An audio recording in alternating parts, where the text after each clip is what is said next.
is my distinct honor to introduce our final speaker for this evening, the governor of the great state of Maryland, our governor, Wes Moore.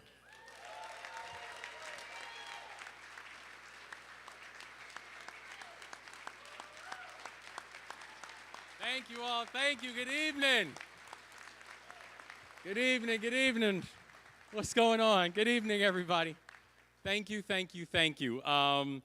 I cannot tell you enough what a joy it is to be here, and I cannot tell you what a joy it is to watch what I just watched, which is now watching my friend Johnny O taking over as the new president of MACO. Mr. President, congratulations, congratulations, congratulations. I know this organization is not in good hands. This organization is in great hands. And we are so thankful because to step up and lead is challenging, to step up as lead is difficult, and that's what you've continued to do throughout your entire career. And the organization and and the county and our state is better because of it. Bless you and congratulations and thank you. I'm also grateful and humbled to have a chance to watch my dear friend take his first job and duties as the president. Calvin, county exec, we celebrate you tonight, not just because you visited every single county in the state of Maryland, which is bad. I'm very impressed, man. We celebrate you because you continually find new ways to serve, and you epitomize what it means to lead from the front, because that's where leaders are. Leaders lead from the front. And I know that every member of Michael's remarkable team can testify on behalf of the fact that you've earned their respect, but also I can testify on behalf of the state of Maryland, you have earned all of our respect. And so as a token of appreciation, I want to present you with this flag. This flag was flown over the State House on the last full day as your tenure as president. And we want to say that just the same way that flag flew high, that's also how your leadership showed out. So congratulations, Mr. Ex-President.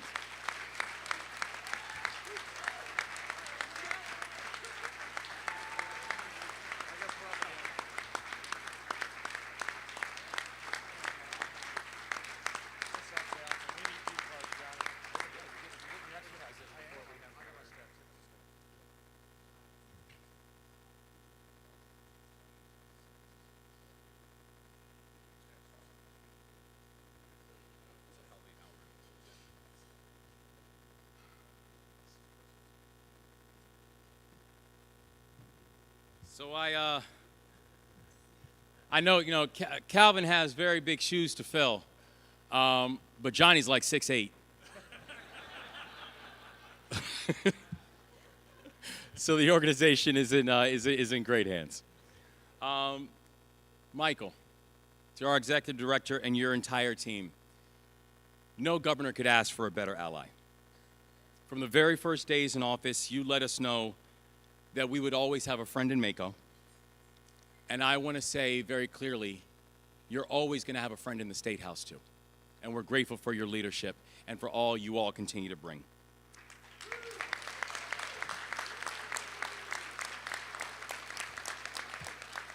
This fall we reinstated the tradition of welcoming the MACO team to Annapolis to discuss the upcoming legislative session.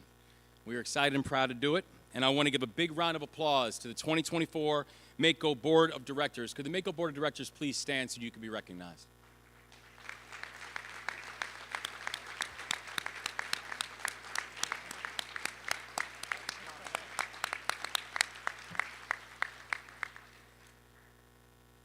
And also just want to say Hag Sameach to those, this being the first night of Hanukkah.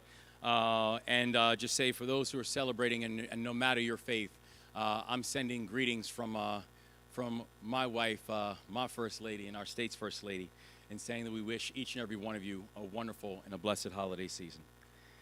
I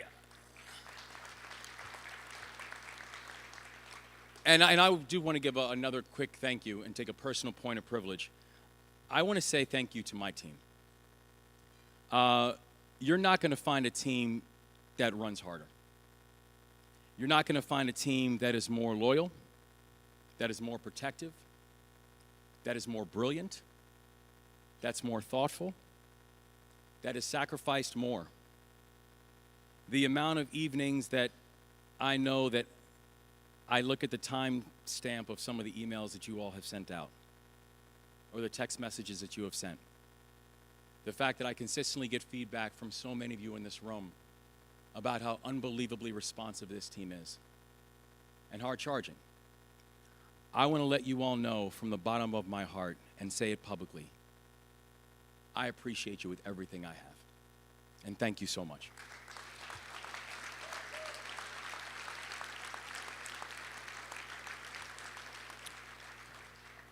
I'm grateful because this time of year just gives an opportunity to talk about gratitude.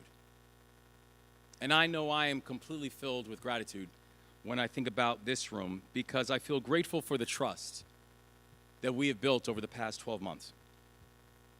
You trusted a new administration with a new leader who had never held public office before. You trusted a new way of thinking and a new way of working together and trying a new set of ideas that might not have been tried before. Trust is not an easy thing to put into words. But when you feel it, you know it, and you appreciate it. And I felt the trust that we have shared over these past 11 months and the trust that we have shared in good times and in bad times and in challenging times and in celebratory times. I have felt that trust at ribbon cuttings. I have felt that trust at groundbreakings. I have felt that trust at bill signings. I have felt that trust at funerals and memorials. I have felt that trust as we stood together in the wake of natural disasters. And I felt that trust as we stood together in the wake of human disasters. You've earned my trust. And I hope that we've begun to earn yours too. But I do know that in this moment, and in many moments, trust can be tested. I know, because I've heard from, I think, each and every person in this room, that on Tuesday, since we released our budget proposal for next year's transportation budget, there's a lot of ideas and a lot of thoughts. And that includes funding for projects that will move Maryland forward. But our ability to invest was constrained by one simple truth, that Maryland is facing significant structural budget shortfalls. I believe the course that we've taken is the right one. But I want to spend just a few minutes just to explain why, in a sense of trust. Because trust demands transparency. And trust demands truth, even when it's hard. And this evening, I want to try to offer both to you and to the people of this state. And if there's one argument I hope I can make clear before I leave the podium, it is this, that in this challenging time, we have a duty to act with discipline. Because discipline is what the people of this state deserve.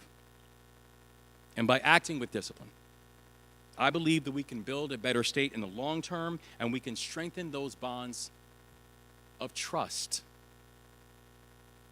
which is the foundation that each and every one of our jobs and responsibilities and every single day we're in the work, that's the foundation that it stands on. Not just the bonds of trust between you and me, but the public's trust in the work that we are doing together to serve them best. Now, to understand the path forward, we all also need to understand how we got here. We need to talk about the challenges in our communities. We need to talk about the challenges of discipline in this moment. And the reality is, I don't have all the answers right now. And I'm honest about that. But I do know this. If we face these budget challenges together, we're going to emerge stronger. And we will prove to the people of this state that we can deliver. The story of how we got here, I know it should sound familiar. The budget problems started long before I or even many of you were in your seats. Of the last 20 state budgets, 17 needed cuts to stay balanced. Since at least 2017, the Department of Legislative Services has forecasted a structural budget deficit. Maryland and every other state in the union has benefited from billions of dollars in federal money to get us through the COVID emergency and to support economic recovery. Record highs in the stock market brought in tax revenue that kept the budget afloat. Extra money in the short term could pad the budget. But extra money in the short term never fixed the budget. It was a mirage. And that's not partisan. It's facts. So now we're forced to reckon with structural challenges that have plagued our state for years, and the reality is we are not alone. I can tell you right now the conversations that I have had with other governors around the country. Indiana is facing a $500 million transportation funding gap over the next decade. New Jersey is facing a $1 billion gap. Michigan is facing a $4 billion gap. So, I know this did not happen over the past 11 months for myself or any of these other governors. I know this was not a problem that our administration created, and to say that is not partisan, it is math. But I want to be very clear. This administration is going to refuse to ignore it. And we refuse to push policies that are only going to make that worse and hand something worse off to our successors. We might not have caused the problem, but we will address it. I said that before I was governor when I was here last January as governor-elect. I said it when I unveiled my first budget in January. I said it in August, as President Olszewski said, in Ocean City. If we do not make some hard choices now, Maryland's budget challenges will grow. And what does that mean? We're going to have fewer resources to supercharge our economy. We'll have less power to actually win the decade, and the public will not trust us to use taxpayer dollars responsibly. Trust. I've traveled to all 24 jurisdictions in this state over the past 11 months. I'm grateful to so many of you and so many in this room who welcome me to your counties and towns to show me the things that you see every day. And I want to let you know that I remembered. And I also know this, that as we were going around all throughout the state, Marylanders would tell me that our state is not meeting its full potential. Maryland right now has a C grade in infrastructure.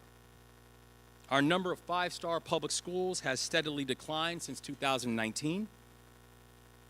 We've seen how our predecessors presided over transit lines that were late and over budget and unfinished.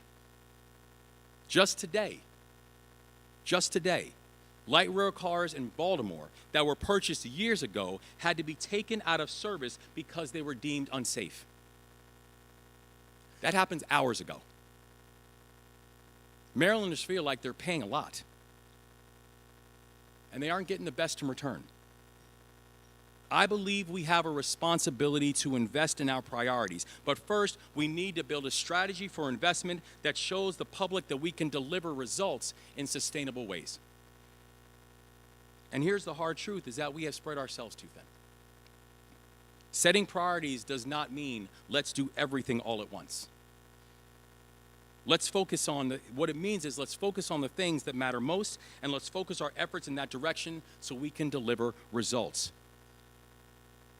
And the truth is, you know what I'm talking about. I'm seeing a lot of heads nodding. You know what I'm talking about because you have to deal with it all the time. That's what county executives do. That's what local leaders do. That's what executives do. Executives like Commissioner Jack Wilson and his colleagues, they know how to prioritize. They focus on investments in manufacturing and trade industries because that's what will lift up Queen Anne's County. County Executive Jessica Fitzwater, she knows how to prioritize. and her team over in Frederick, as she created a new agricultural office to preserve farmland and generate more economic activity in rural Frederick.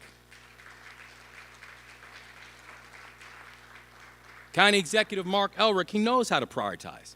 And his team over in Montgomery County, who has transformed Montgomery County into one of the most sustainable and vibrant communities in the nation by making strategic investments in solar.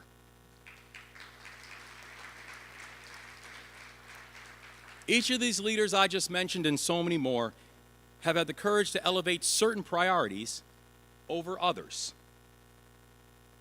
And it's why your constituents trust you. You make hard choices. And you keep your promises. But I know that sometimes we inherit things that might not be consistent to where our values are leading us. I think about our predecessors who turned away making hard choices on what should and should not be prioritized as a state government. So we say we'll invest in everything without the resources to do it. We put everything inside of budgets without a plan on how to pay for it. And the budget gap is the result. So at a time when Marylanders are feeling squeezed and skeptical, we need to do more than tighten our belts. We must rethink how state government actually does business.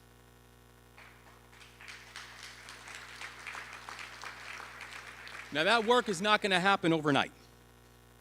Our administration is still gathering a deep understanding of where the structural gaps exist and why we continue to come up short year after year after year, but we must start doing the hard work now. And that's what this transportation proposal is about. And look, the state of Maryland has been funding transportation the same way for a decade. Now, I might be new to politics, but I'm not new to budgets.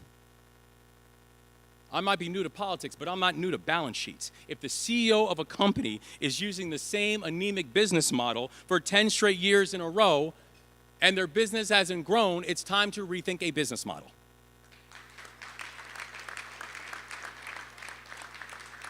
And if your governor uses a transportation formula from 10 years ago, we will not be able to solve the problems of the future. We will be stuck in the past.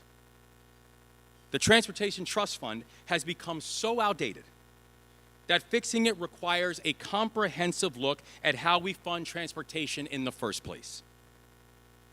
The people of Maryland chose this administration because they wanted to change how state government works.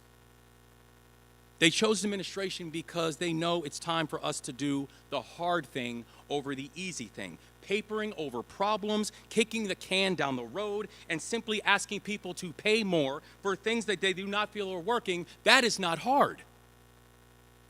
That's actually easy. The hard things means actually fixing a system that's broken so we can lead and not simply sustain. I'm convinced that in cooperation and trust, we can do the hard things as a state. And we can win, unquestionably. But making the hard choices does not mean simply stop solving problems. In year 2, we will keep saying yes to many of the priorities that we focused on in year 1. Yes means continuing the all-out assault and bipartisan assault that this state needs to make on child poverty.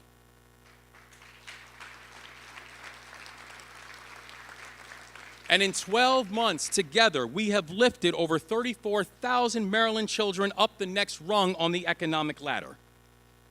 Yes means elevating our state's assets.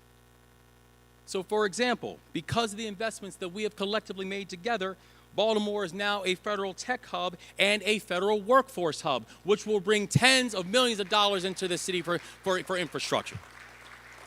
Yes means partnering with our federal leaders. And that's why we've secured billions of dollars in federal investments to drive growth, including investments in rural and urban broadband. Yes means fighting to bring the FBI to Prince George's County.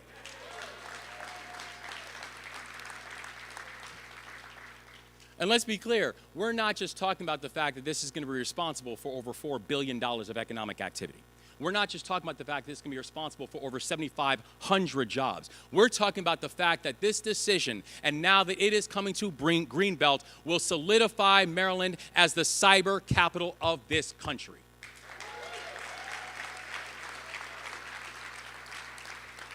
Yes means engaging in an all-the-above approach when it comes to public safety.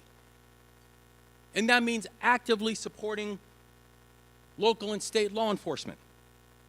It means amplifying coordination and technologies. It means cutting recidivism.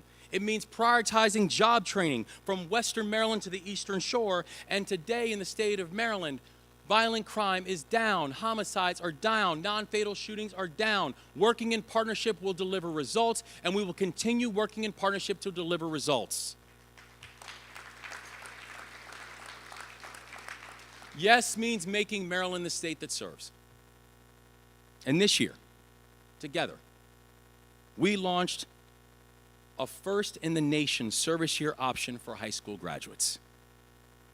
And I have had the opportunity and the pleasure and the joy of meeting many of these young Marylanders who are now working in your communities. From Vincent in Hagerstown, who's supporting community health at Horizon Goodwill, to Truth in Baltimore, who's working at the Community Law Center. We've seen them in their red shirts, and we know that our future is going to be bright. That's a little bit of what Yes looked like in year one.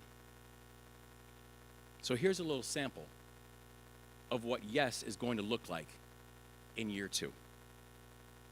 Yes means making Maryland the best place for businesses to invest in data centers and infrastructure, and that will drive a technology economy, and I plan on introducing a bill that does exactly that.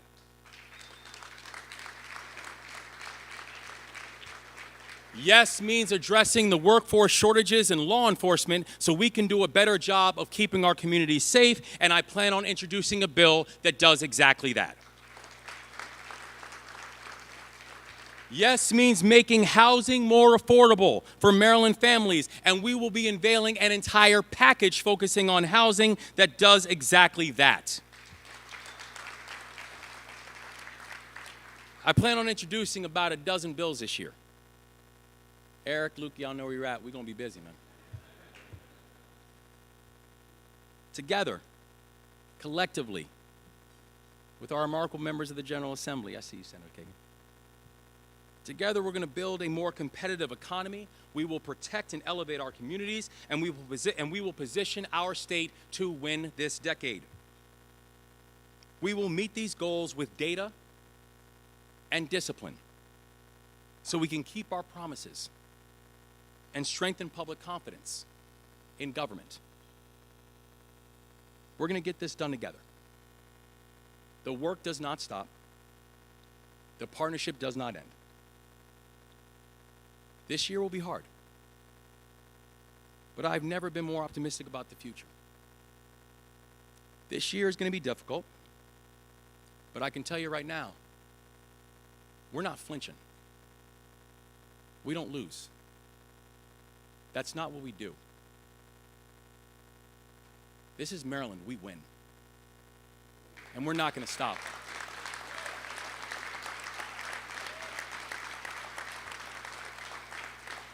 I have always believed that you never learn anything about anybody when times are easy. When times are easy, they can show you anything. You ever want to learn about somebody? Watch them when times are tough. Watch them when they turn the heat up. Watch them when they're sacrificing. Watch them when there are no good decisions left. Watch them then. You really want to understand somebody's mettle. Don't look at them when it's simple. Look at them when it's hard. I know as we enter this season of discipline, I want you to know how much I respect you. I want you to know how much I trust you. I want you to know how much I see you. how much I hear you, that you are always going to have an open door to me. And I want you to know how much I need you. Because I'm convinced that Marylanders are going to look back at this moment and they will see that we had the strength to make the tough decisions. They will see that we chose hard instead of choosing simple. They will see that we honored their trust in us, not just in words, but in deeds. And they will recognize that the sacrifices that we make, it'll all be for the benefit of unlocking remarkable potential in future generations. Can't do this without you, but with you. I know we're going to build a state that leaves no one behind, and we must. So thank you for your patience. Thank you for your partnership. And thank you for your trust. May God bless all of you and your families during this holiday season and our great state. God bless you all, and thank you so much.